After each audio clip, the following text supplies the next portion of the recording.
Bonjour à tous, bienvenue sur la chaîne de Méca Passion. Aujourd'hui on se retrouve avec un petit nouveau, donc c'est le premier utilitaire de la chaîne. Et comme vous pouvez le voir et que vous l'avez vu dans le titre, donc c'est un ancien Kangoo de la Poste, d'où la couleur, hein. Et du coup il est de 2013, donc il est quand même récent. Il a que 130 000 km, je l'ai touché à 2500 €, donc c'est vraiment un prix correct. J'ai tout le suivi d'entretien de la Poste, la distrie était à jour, l'embrayage avait déjà été changé. En général, c'est ce qu'ils font la Poste quand ils revendent un véhicule, ils font distri embrayage. C'est le 1,5 litre DCI 75 chevaux. Et comme on peut voir, déjà la couleur pas top, hein. On voit que le jaune il est terni. Vous voyez où il y avait les anciens autocollants de la Poste, on voit la vraie couleur du camion, quoi. Sinon tu vois c'est vachement... Donc il y a des éléments qui sont encore pas trop mal, mais bon. Donc ça va être une grosse partie du job, ça va être de le polish entièrement pour essayer de lui redonner son jaune brillant comme ça. Je pense que c'est faisable. Sinon tu vois les optiques elles sont propres, le pare-choc aussi. Tu vois il a pas de gros coups, il a rien. Il y a du scotch à enlever un peu partout aussi. Tu vois on voit encore les anciens trucs de la Poste. Les jantes là qui sont pas terribles, ça je pense que je vais y mettre des enjoliveurs propres. Parce qu'à repeindre, poncer, tout ça, ça va être une galère. Et derrière tu vois on a du scotch aussi, c'est pas cassé, hein, c'est vraiment juste du scotch. Tu vois il a pas de grosses bugnes et tout. Il y a juste le plastique là, tu vois, qui est un peu terni. Pareil, on verra si on le rénove avec du polytrol ou autre. Enfin voilà, pour l'extérieur, tu vois, il a juste un peu là, mais pas grand chose. Après, à l'intérieur, on peut voir qu'ils avaient bricolé une poignée, parce que celle d'origine, elle a dû péter. Tu vois, donc ils ont fixé ça là. Moi, j'en ai racheté une, on va la changer. À l'intérieur, elle est propre, mis à part le siège, tu vois, il a pris un peu cher, hein. Ça, c'est à force, hein, avec le facteur et tout. Tu vois que l'autre, il est intact. Il n'y a pas beaucoup de gens qui ont dû s'asseoir sur celui-là. Ça aussi, pareil, je l'ai commandé, on va le changer. T'as le poste Bluetooth avec le téléphone, la musique, tout ça, c'est sympa. Et tu vois, il a 131 000 km. Donc, vérifier Histovec, tout ça et compagnie, hein. Ce qui est bien aussi, c'est que t'as la porte latérale, ça c'est pratique. Tu vois, j'ai déjà enlevé le cache sous moteur quand j'avais tout checké, tout ça. Dedans, c'est plutôt grand. Et ce qui est bien, c'est que t'as une cage qui sépare l'avant de l'arrière, tu vois, qui est en dur. Et en plus, celle-ci, tu vois, tu peux l'ouvrir, c'est une porte en fait. Et le siège passager, il s'abaisse complètement à plat. Et elle, tu viens l'ouvrir à 90 degrés à l'intérieur. Donc en gros, ça sépare les deux sièges. Comme ça, tu peux y foutre des planches, tout ça. Tu vois, je vais te montrer de l'arrière. Tu vois. Donc en fait, comme ça, tu ouvres la porte là-bas et tu charges, tu vois, c'est pas mal. Et les portes, pareil, tu vois, elles bloquent comme ça. Si tu veux les ouvrir plus, tu tires là-dessus. Hop. Et tu vois, ça te permet vraiment de les ouvrir à 90 degrés comme ça, quoi. Bon voilà pour ce qui est du tour du camion. Ce qu'il va y avoir à faire niveau moteur, la vidange, tous les filtres. On va regarder aussi parce que je trouve qu'à l'accélération, le turbo, je trouve qu'il fait un peu trop de bruit. Donc soit c'est normal parce que c'est moins insonorisé qu'une voiture classique, soit il y a une fuite, soit le turbo est fatigué. Donc on vérifiera ça, mais sinon il a toute sa puissance. Et ça le fait vraiment que l'accélération et pas la décélération. Ensuite niveau châssis, il y a pas mal de petits trucs. Il y a les plaquettes arrière, elles sont bientôt mortes, du coup je vais les faire en prévention. Les disques sont bons. À l'avant, les 10 plaquettes sont mortes chez mort, ça frotte. Les billets de bar stable, il y en avait une, elle était carrément cassée de ce côté-là, je l'ai retirée parce que ça tapait dans tous les sens. L'autre côté, elle est morte aussi. On a un soufflet de cardan, tous les essuie-glaces, avant-arrière. On va attaquer la grosse partie de ce chantier, hein, c'est l'étape de polissage. Je me suis renseigné un peu sur internet, sur YouTube et tout, j'ai regardé un peu des vidéos, dont la chaîne de John Cartester, là, le pro du detailing.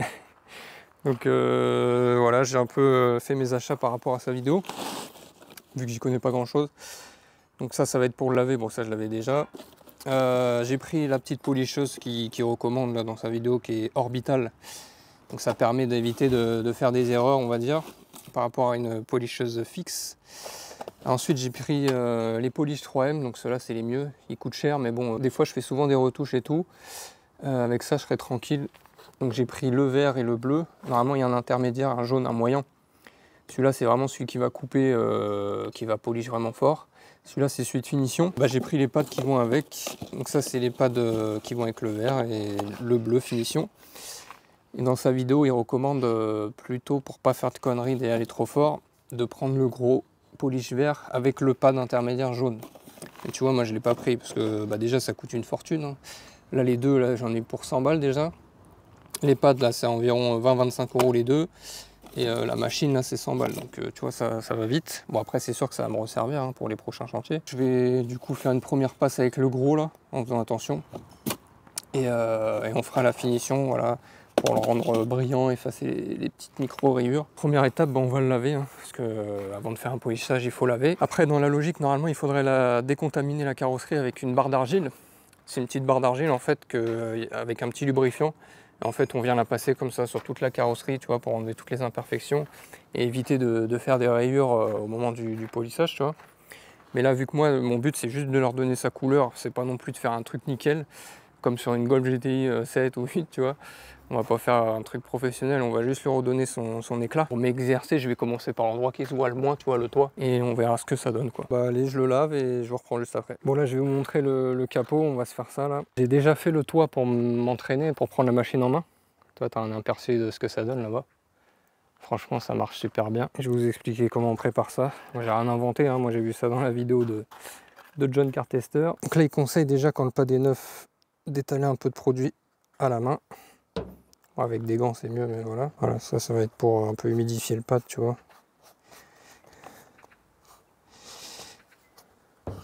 Je suis crado. Voilà.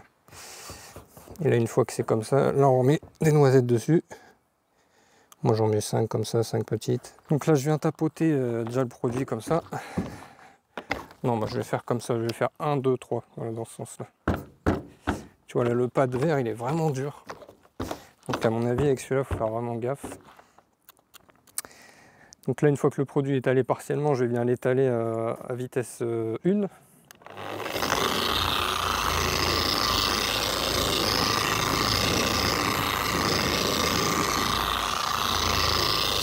Voilà. Et là, on va pouvoir passer à vitesse 5, tu vois. Maximum c'est 6, moi je mets 5.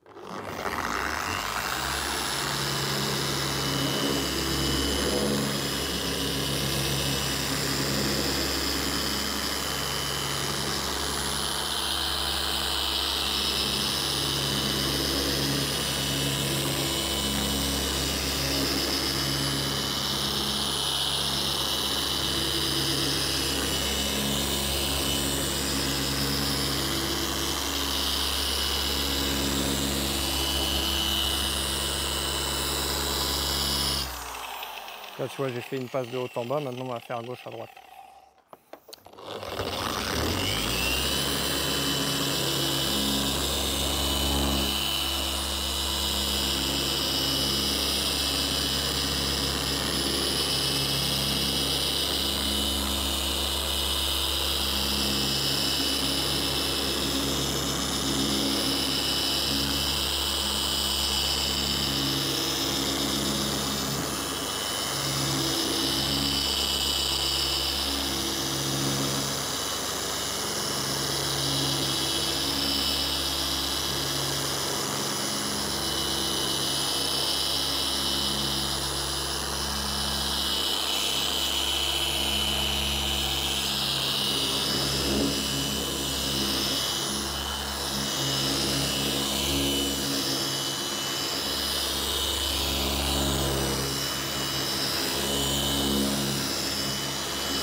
Voilà.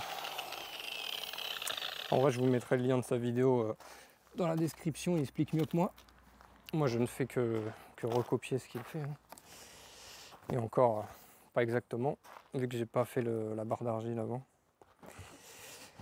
Alors, on va venir essuyer.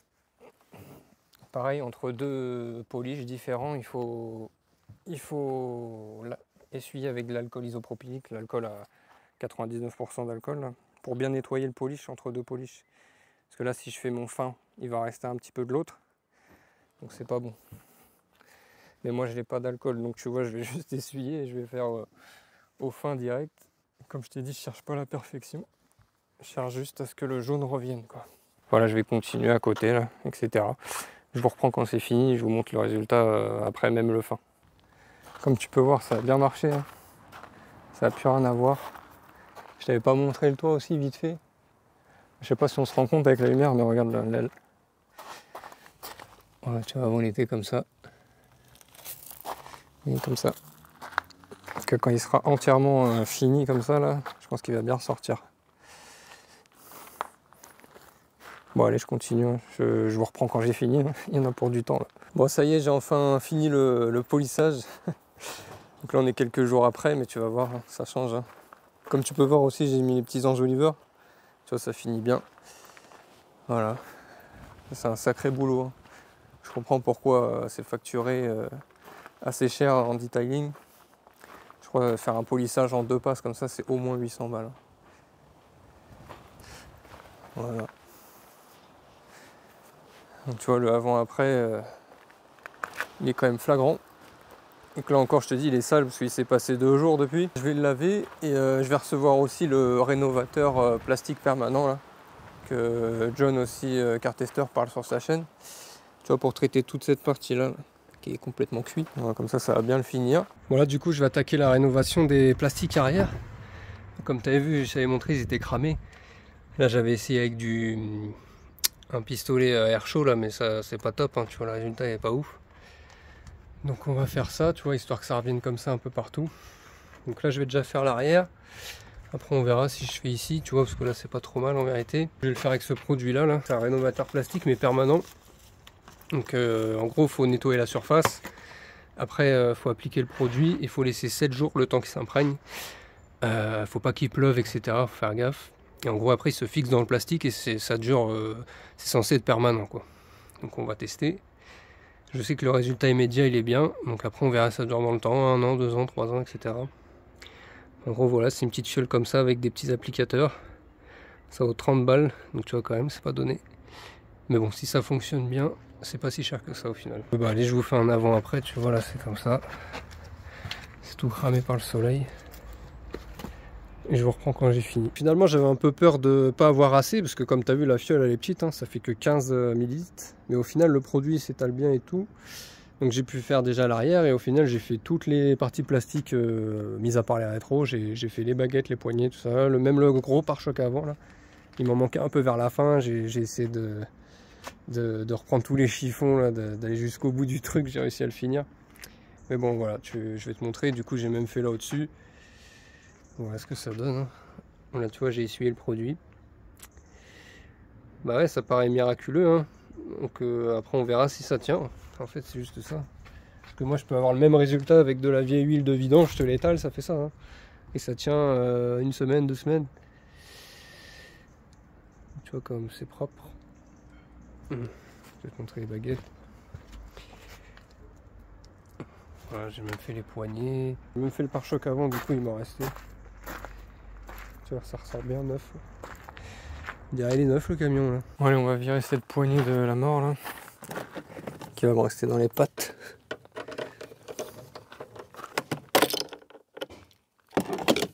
Alors un petit trou dans le panneau, mais bon, ça sera caché par la poignée, c'est pas très grave.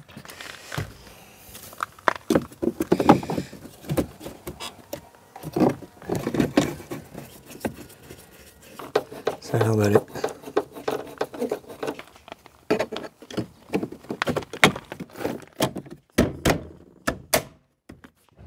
Ça c'est ok. J'ai démonté le pommeau de vitesse et le soufflet. Du coup celui-là pour l'enlever il suffit de tirer un peu fort en faisant des gauches-droites. Hein. J'en ai profité pour regresser un peu toutes les biellettes.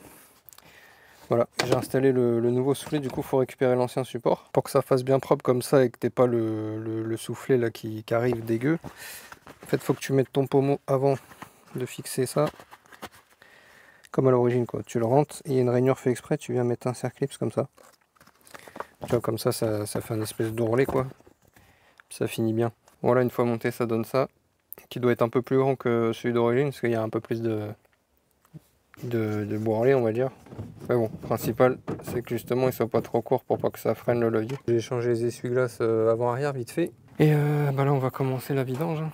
Là, je vidange et en attendant on fera les filtres. Ouais, je laisse couler tranquillement l'huile là. Elle était bien noire, bien épaisse. J'ai comparé, c'est le même à part les petits trous qu'il y a là, mais bon ça c'est un petit plus hein, je pense. Pour le filtre air c'est un peu chiant, tu vois, faut prendre un cruciforme comme ça.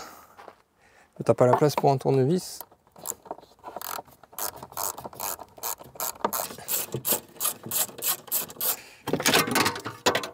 Ok. Bon, normalement c'est ça qu'il faut enlever.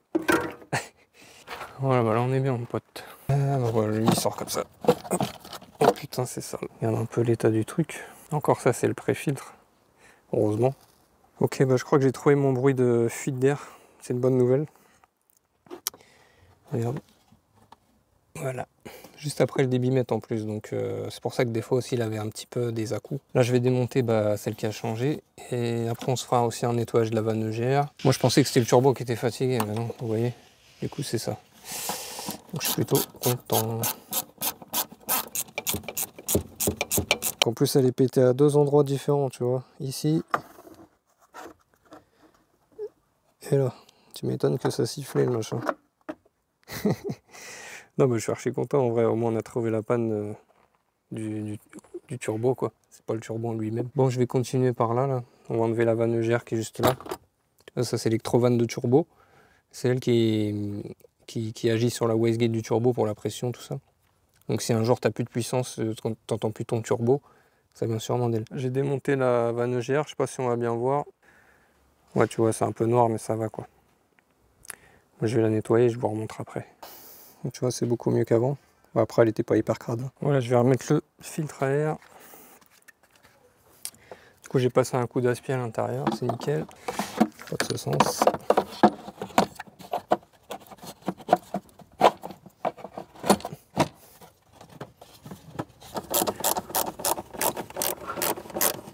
Si tu as envie de changer ton filtre habitacle sur ton Kangoo, ce qui t'attend. On va enlever tout le pommeau de vitesse, etc. La boîte à gants complète, tu vois, elle est là. Le tuyau de ventilation. Et voilà, ça te donne un beau merdier. Pour te faire une idée, il y a tout ça comme vis. Et ensuite, c'est là-bas derrière le tiroir. Là. Bon, j'espère vraiment qu'ils sont sales. Bon, ça va, j'ai pas fait ça pour rien. En plus, je crois qu'il y en a que 1 sur 2. C'est bizarre. Tu vois la gueule du truc.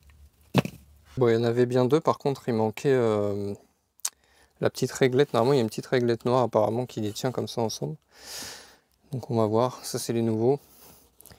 Bah, du coup, je vais pas la réglette, je vais les mettre comme ça. Bon, ce sera mieux que rien. Le premier, il faut bien le mettre en bas. Tu vois, il se cale dans des petits machins. Et après, l'autre, il vient dessus. Là, ça tient bien. C'est impeccable. Donc, allez, je remonte tout. Hein. Tout ça pour ça. Je vais attaquer avec le filtre à gasoil. Celui-là, j'ai jamais fait, mais bon, ça doit pas être très compliqué. Ça va pisser. C'est pour ça que j'ai mis ça.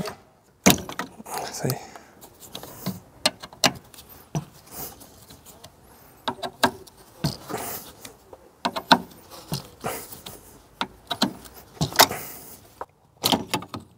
Ok.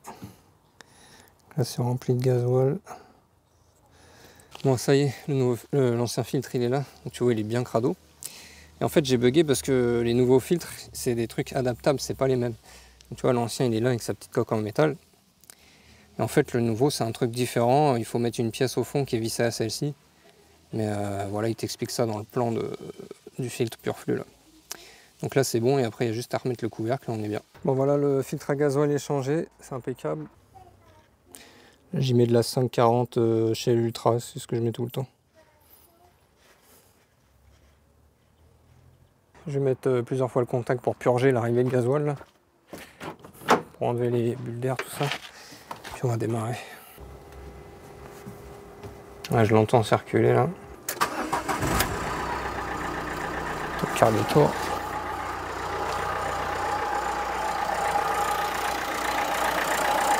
Voilà, je vais faire 10 plaquettes, tu vois, on peut pas faire plus mort. Déjà, je sais pas si tu vas voir comme ça, mais la plaquette elle a creusé le disque et il n'y a plus de garniture, ça frotte plaquette contre disque quoi.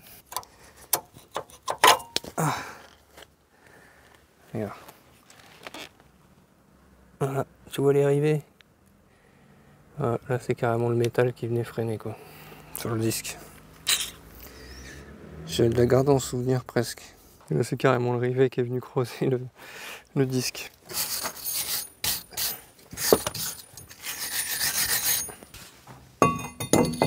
Voilà, pour l'avant droit c'est bon.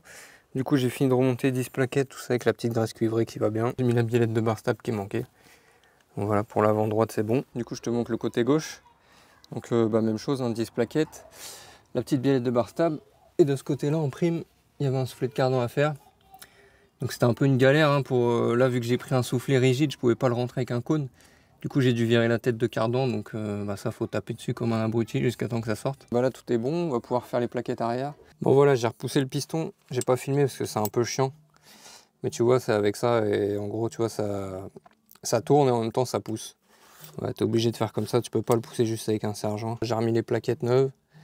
Ok, je remonte tout ça et je fais l'autre côté. Bon là je vais m'attaquer au nettoyage de la baie moteur et tout. J'en profitais pendant que la baie de paroisse elle est enlevée, tu vois, pour bien nettoyer partout. Il y en a qui me demandaient avec quoi je nettoyais ma baie moteur. Donc en temps normal c'est avec le Shine, nettoyant APC. Donc APC ça veut dire en gros toute surface.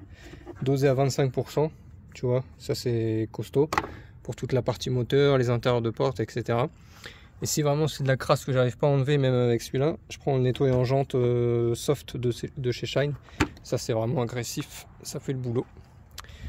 Donc voilà, je te fais un petit avant-après et puis tu vois ça, quoi. Voilà, je viens de finir la baie moteur. Comme tu peux le voir, ça rend plutôt pas mal. J'ai fait tout là-bas, j'ai fait le capot, etc. Et encore ça rend moins bien en vidéo, je trouve. Je l'ai amené au contrôle, donc c'est bon, il l'a passé. Il n'y a quasiment rien. Montrer. État de la cabine, c'est tous les POC qu'il a. Siège conducteur, bah, c'est lui. Lui, c'est mort. Impossible de trouver le même.